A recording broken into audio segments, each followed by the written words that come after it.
Hello and welcome to another episode of Marty's Matchbox Makeovers. Today I would like to thank a donor, number 153, who comes from Ocean Shores, doesn't that sound nice, in Washington, and his name is David Peterson. Now I've been on holidays and this is a rather belated video. I'm sorry if you've missed me, I apologise for that. To make up for it, today I'm going to do a 2-for-1, and they are both donated by David and they are both earth-moving construction vehicles. The first one here is the Whitlock Dinkem dumper, which is the major pack number 10. This was produced between 1962 and 1967. Not only did they come out with the red wheels, but they also came out with silver wheels. So let's have a quick look at this model. There's, you can see, is the donor's number, which I catalogue. I keep all the details in a book, so I know who gives me what. This one's got a damaged sticker on one side, and on the other side it's completely missing. It's got loose tyres. On one tyre is completely gone. There's a lot of damaged paintwork there as well. Here you can see it is indeed the Dinkem dumper. I didn't make it up. Fair Dinkem. So that's number 1 model. The second model here is the number 69B, the tractor shovel. And these came out in 1965. And they were also available in a bright orange colour, but this one's yellow. So I thought I'd do them both at the same time, that way I'd only have to mix up one lot of paint. You can see the bucket on their front there, the arms are bent or slightly distorted. I'm going to have to fix those up. Now when I first looked at this Dinkem dumper, I actually thought that the front wheels were missing, but it doesn't have front wheel steering, so I guess it must just brake on one of the large wheels at the back to swing the cabin in one way or another. To pull this apart, I'm going to remove the wheels and axles first. Now ordinarily I grind off the flange on the end of the axle. In this case it is very difficult, as the axle is barely long enough to complete the task. Anyway, it's heavily corroded, so I decided I will replace it and just cut this one off with some side cutting pliers. These steel axles are surprisingly strong and very difficult to cut with pliers. You could see I was struggling there. So I pull those out, and that separates the tipper tray on the back there. You can see these wheels are faded. This may have been on somebody's windsill in their bedroom, and the outside of the wheels has definitely gone from pink or red to white. So I might have to repaint these. Anyway, I'll see how I go. So I've taken the back wheels off. Now the front ones, I'm trying to give myself as much axle end as possible by trying to persuade that wheel to sit down lower to reveal more of the axle. This is almost as bad as the first one. Very difficult to get in there. And I'm worried that I'm going to damage the wheel. I don't really have too many spares of these red wheels. These are particularly weird ones, the way they are grooved on the rear. So I haven't got any of these, I don't think, in my box of spares. So what I've done is I've ground the end off and managed to prise the wheels off anyway, using those thin long nose pliers. Now these are my special blue pliers. If you have a look, I've drilled out a hole in the jaws, and I use these specifically for removing wheels from axles. And that's why I painted them blue in the first place, so I could identify them easily on my toolboard as being the modified pliers.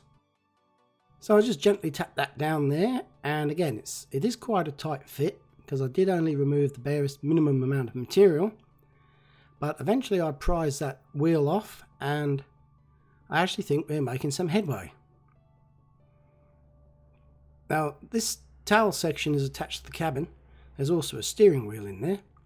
I'm going to leave the two items connected, and hopefully when I spray it you won't know that it was not separated during this makeover.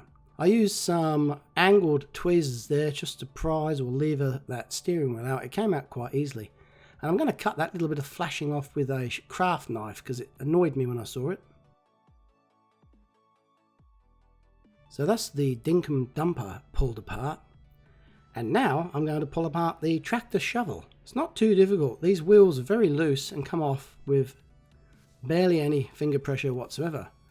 It's now that I notice that whoever owned it before me possibly David Peterson, has modified the hubs of the wheels there with some tape, by the looks of it, to try and keep the tyres in position. Well, obviously it worked, because it made it all the way across the ocean to my house and all the tyres are still there. So that was a good idea, whoever thought of that. These axles are a little bit longer, so it makes it a little bit easier, although having spoke too soon, the front one, I could not actually grind the end off of it like I normally do. So instead I just went straight down on the end without damaging the tyre, taking my time and very gently wearing it away until there's a very thin piece of metal there that will give way when I attempt to pull the wheel off. That's the plan anyway. I don't want to pull this model apart because I'd have to drill out those rivets. But the problem I am having by not pulling it apart is I don't have an option of cutting this axle off. And eventually I managed to get the wheel off without damaging it.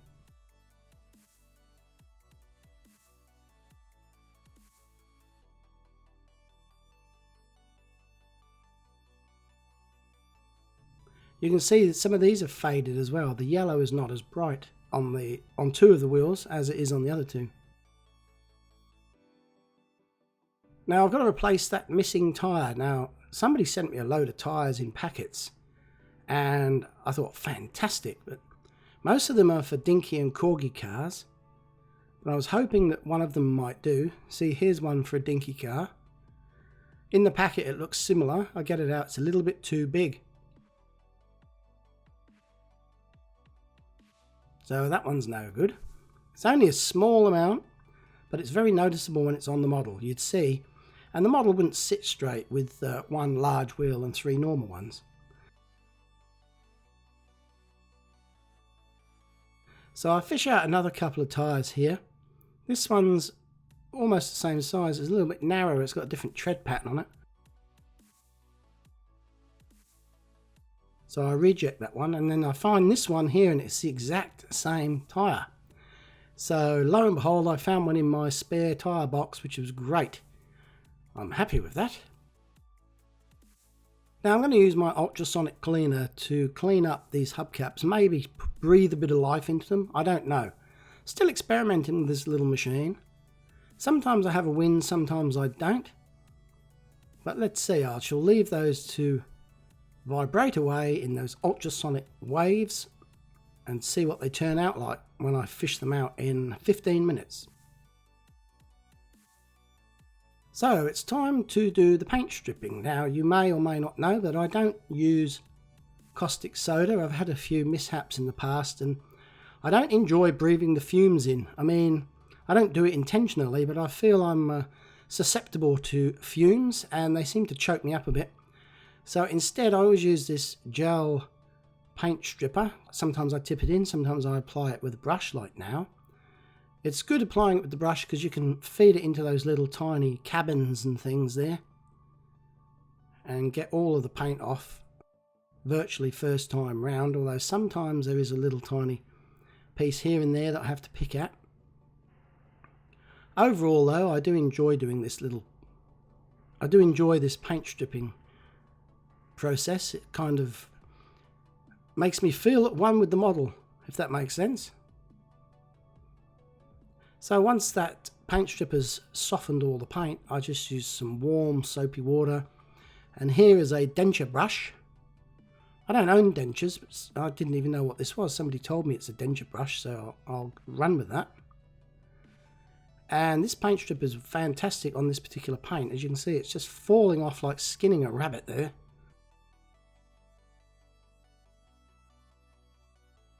Here, I'll show you it again if you missed it. Check that out. Whoa, comes straight off, look. One sweep and it's clean. Well, you know what I mean. Near as damn it.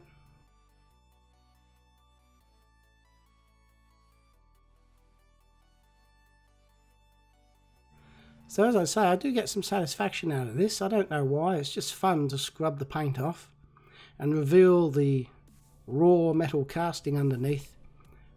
And you can often see now more details than you could before when the paint was on. I happen to notice here this A-frame on the trailer is bent, so I'm going to have a crack at straightening that out. I don't want to break it though, so I'll probably add a little bit of heat.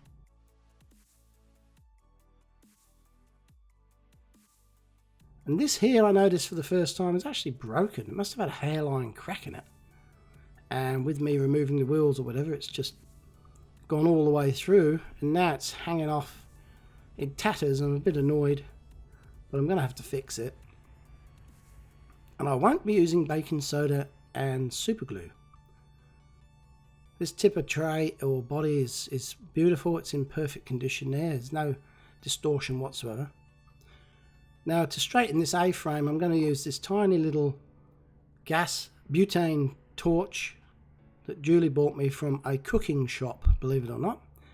And I have melted parts before with this. You have to use it very gently. Just put a little bit of heat in there. This metal only requires a small amount of heat to become soft and supple again. It's hard for me to hold it because the model's hot now. But just a couple of tweaks and I'm quite pleased with how that's turned out. It's not 100%, it's 99% perfect there. So that was a good recovery. And I didn't melt the metal, which is another good thing. Now this little model here is a whole new ball game. I've got to straighten those arms and weld them using this muggy weld, which is a super low temperature solder, and it's perfect for these pot metal models. And the secret is, I've watched the videos online, the product flows where the flux is, so you have to put plenty of flux on the model where you want the metal to flow, and a little bit of flux on the metal rod itself. And apparently when the flux starts to go brown, you're close to the correct temperature to apply the metal. You don't actually heat the metal, the one in my left hand. You heat the model and then touch the metal to the model. And given the right conditions, the metal rod just melts and weeps into whatever it is you're fixing. The flux helps it weep and wick into broken components and basically weld the two pieces back together, which is what's happened here. Now it looks a bit rough. It always does. I'm gingerly just checking that it's fixed, because I have been caught before. I think I've fixed it and then it's fallen apart as soon as I've put any pressure on it, but this one seems alright. I'm still not out of the woods yet. I've got to clean up that slag or whatever you call it. I don't know. It sounds rude, but it's not. There's a lump of molten metal there that must have formed underneath the arm, must have run down and underneath and formed that blob. So that took me a little while to file that off gently. Here I'm supporting the arm with some pliers so I don't put too much stress on it whilst I'm filing. And this took me a good half an hour to get this right, using a variety of little files. And eventually I was quite pleased. Quite pleased with it. I gave myself a pat on the back for this. It's pretty good, and I think once I've got an undercoat and a top coat of paint on there, no one will know this was ever broken. There's a couple of close-up shots there for you to make your own mind up, and maybe go out and buy some of this muggy weld if you feel like having a go. You should be able to find it online somewhere. So now I'm keen to get this undercoat on and hide my repair. I went down to a hobby shop and I bought these two pots of paint because I knew I was doing two models. It's Mr. Hobby type paint. It's a new range they've got, but the paint on the base looks different to the paint in the pot, so I've wasted my money there. So I'm going to have to make some more up. And what I did, I had half a pot of this 329 and I added some red just to make it a little bit orangey. So I added some 327 and I added some Tamiya X2. Well, these are all acrylic paints and they blend together quite well. And here I'm just showing you the finished colour that I came up with. And I'm using a third model here of a grader, and I'll be doing that one another time. But all these Matchbox construction vehicles are the same colour, so I used that as a guide because I'd already stripped the paint off the other models. So now I'm having a look at the detail on these models. Now that it's been undercoated, you can really see the crisp lines in this casting. It's absolutely beautiful. There's not a fault on it. Here's some basic details on the front of the cabin there, some vents and lights and a radiator. There's a hydraulic ram attached to the back there. I'm not too sure what that does. Maybe it tips the tipper body out, maybe. And there's one of those old tractor seats there, look, made of metal. Do you remember those? They're just a bone shaker. Probably what they actually had in the 60s. Now looking at this model, it rings a bell. Because I did one of these, a king size one. It's the Hartra, and it's only now I'm beginning to recognise it because of the difference in scale. There was some pipes on the side there, hydraulic pipes, and a little step to get into the cabin. Now check this detail out on there, look. It actually says Hartra. And I remember now, I did the king size one, a bright orange one, and I'll show you the comparison at the end of this video so you can see what I'm talking about. Anyway, 15 minutes have passed, so I thought I'd fish these plastic bits out of the ultrasonic cleaner, and they look pretty much the same as I did when I put them in. Although some of the grime in the grooves is missing, but the red wheels I'm going to have to paint because they're too faded. I can't put them back on the model as they are because they will spoil the look. So I'm going to have to paint them. See, the yellow wheels came really clean. There's absolutely no dirt on that whatsoever. This one here is a bit shabby. It's damaged. I didn't damage it. It was like that when it was removed. So I'm just showing you the things I've got to contend with. I'll probably change that wheel if I can find one. 3 out of 4 isn't too bad. So now I've undercoated it. Obviously it's time to put this yellow paint on that I mixed up. So straight into the paint booth. I've got my compressor running. And here we go. I'm putting on a light coat first. I am a little bit lazy when it comes to painting. I do try to rush it and put a thick coat on, and I pay for it dearly sometimes. I have been burnt once before with some runs, etc., by being guilty of applying the paint too thick. So this one I'm taking my time because I'm limited as to how much paint I've got. These are little tricky models to get overall coverage. Like in the cabin there, it's particularly difficult to spray in there without making it too wet and flooding the area. Same with this one, the cabin interior. It's difficult to get. You just have to hope that there's enough overspray going through the windows to complete the job. If not, you can always get in there with a paintbrush. I have done that before at the end of the day. You can, seeing as it's the interior of the cabin, you can get away with it. These turned out nice. I like that yellow colour. It's a very bright construction site colour. Now I'm going to treat these wheels with some of this russet, gloss russet, I think it's called. It's a red. In case you may be colourblind, I don't know. Russet is red.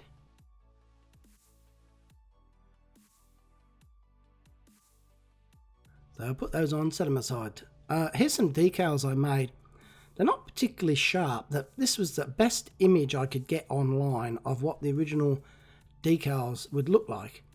I got it from an auction site where they had pictures of these vehicles, the Dinkem dumper. I guess that's what the DD stands for, double Ds.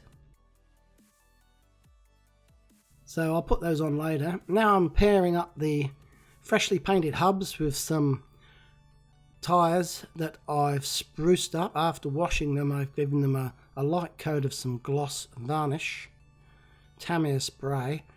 Now this one here is particularly loose. Look, the hub just wants to fall out. So I make the decision to glue this into place. Now I use this Starbond black, and it's medium thick super glue.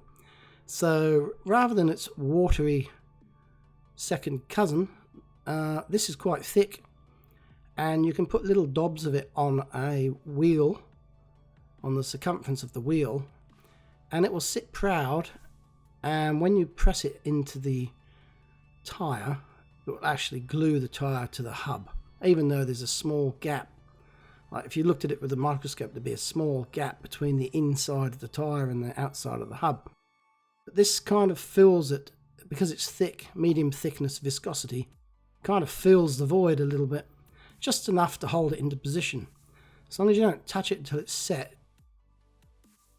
I used the cotton bud there to take off a little bit of excess glue. Now remember, these yellow hubs, they had that tape wrapped around them by the previous owner.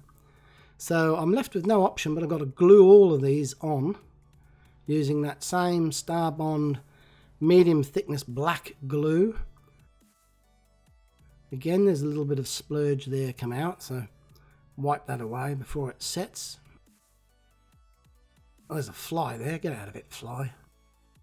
Now, the axles. I'm going to try and find some long axles, but I am mindful that most of these are standard and will probably not be long enough. So another option would be to make my own axles using these thin rivets. I call them axle rivets because I've used them to make axles before.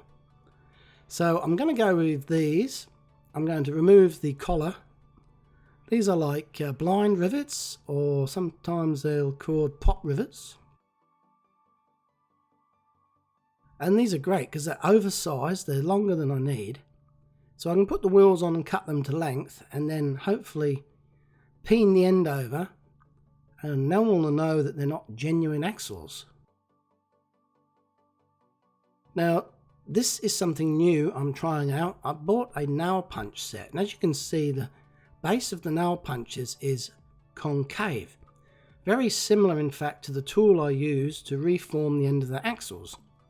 Now, my tool is wearing out, and rather than make another one, there was a comment in one of my videos by a subscriber who said, have I tried nail punches? And well, I hadn't. So today is the first for me. And if they work, I'm going to tell everyone from now on, don't make your own out of nails, buy a set of nail punches. Because these are hardened in the factory, so they're probably more suitable for forming the end of the axles than a nail is, a modified nail. Anyway, I'll show you how I go coming up soon, and we'll see if the new technique works.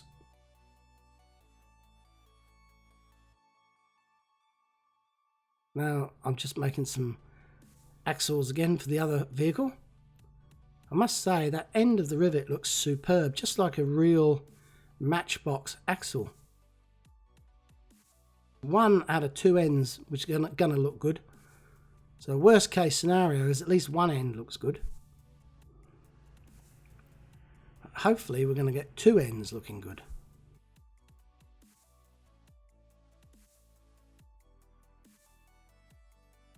Out to my shed and a quick test of the drill, and I realised that this nail punch is too long for my needs, so I'm going to have to shorten it quite a bit, really, almost in half. So I secure it in my vise, and I'm going to use this angle grinder to cut it in half. Very important to wear some safety goggles because you don't want metal filings in your eyeball. So here we go, a firm grip and steady as she goes.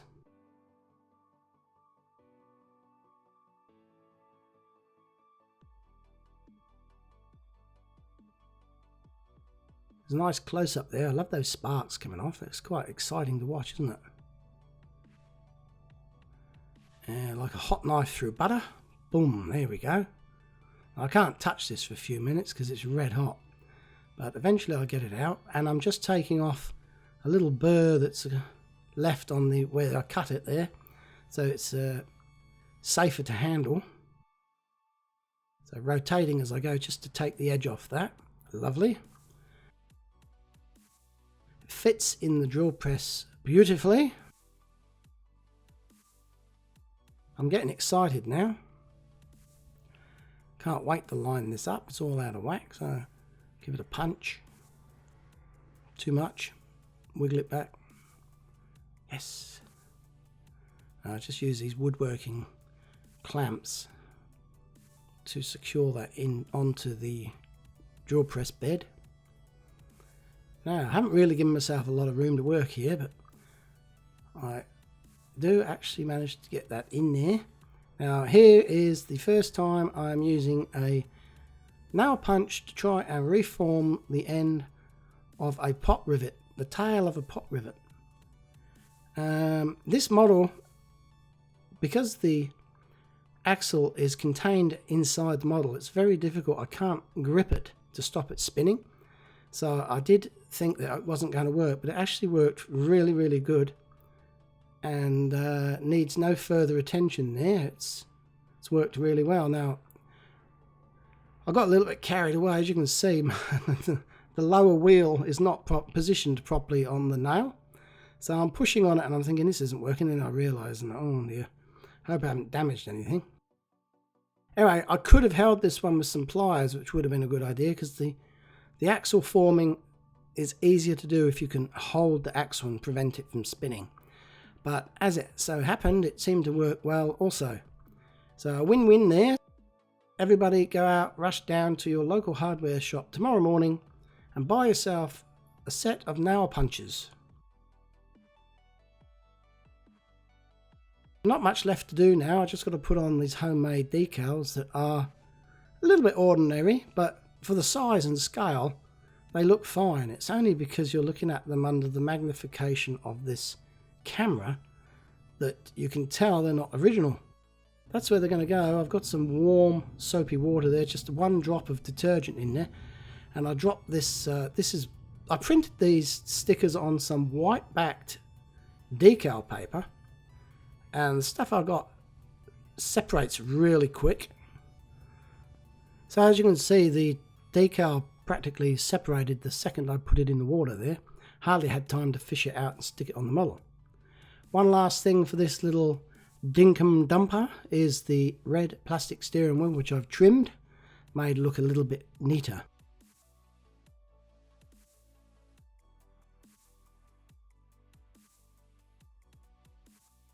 Here's a reminder of what we started with, the Dinkem dumper, made in 1962, the year I was born possibly, or up to 1967. This one had loose tyres, rusty axles, one tyre missing, a lot of chipping, and only half a decal. And this is what it looks like now. So I've basically painted the hubs, undercoated and recoated the top coat, given a bit of shine on the tyres there. Didn't paint any details on the headlights or grille because the original didn't have such details. So that's all I'm trying to do, make them look original again. This one turned out nice, as did this tractor shovel, the Hartra. And remember, I said I remembered halfway through doing this one that I'd actually done one before, only it was huge. It was a big king size one, and it was a different orange colour. It was bright orange. So I'm going to show you a little comparison here. The king size one is on the left, the little one there is on the right. Now that was trick photography. Here they are next to each other. You can see, you may remember if you've seen my videos in the past, the one I'm talking about. So here's a few little scenic shots I took of the loader in action, filling up the dumper.